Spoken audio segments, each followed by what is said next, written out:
എന്റെ കുടുംബക്കാരൊക്കെ അങ്ങ് വയനാട്ടിലാ. വയനാട് എവിടെയാണ്?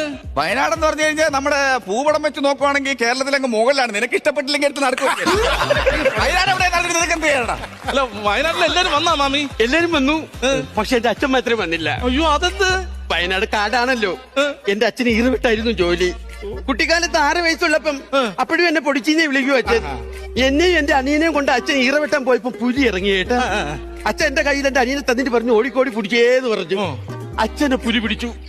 ഞാൻ പാറമടേനെ വണ്ടിയിൽ ഇത് പറഞ്ഞു, കൊല്ലണം മാമ, പുലിയെ കൊല്ലണം മാമ. ആളെ മനസ്സിലായില്ലേ? ഇല്ല. പുലിമുരുകന്റെ പെങ്ങള് പുലിപ്പൊടിച്ച്. ആ പുലിമുരുകന്റെ കഥയും കേട്ടോണ്ടിരിക്കാതെ ആ പെണ്ണിനെ വിളിച്ചോണ്ട് വീട്ടിൽ പോകാൻ നോക്കണേ. അച്ഛന്റെ വില അറിഞ്ഞൂടാത്തോണ്ട്, അച്ഛൻ മരിച്ചതിന്റെ വില അറിഞ്ഞൂടാത്തോണ്ടാണ്. അയ്യോ, ഈ മരിക്കുന്നവരെ എന്നും നിങ്ങൾ ഇങ്ങനെ കളിയാക്കരുത്. കാരണം എന്താ, എന്റെ അപ്പാപ്പ മരിച്ച എങ്ങനെയെന്നറിയാമോ? ഇല്ല. അടുക്കളയിരുന്ന് സമാധിയായി പോയതാണ്. എന്റെ അടുത്ത് തന്നെ നീ പറയണം.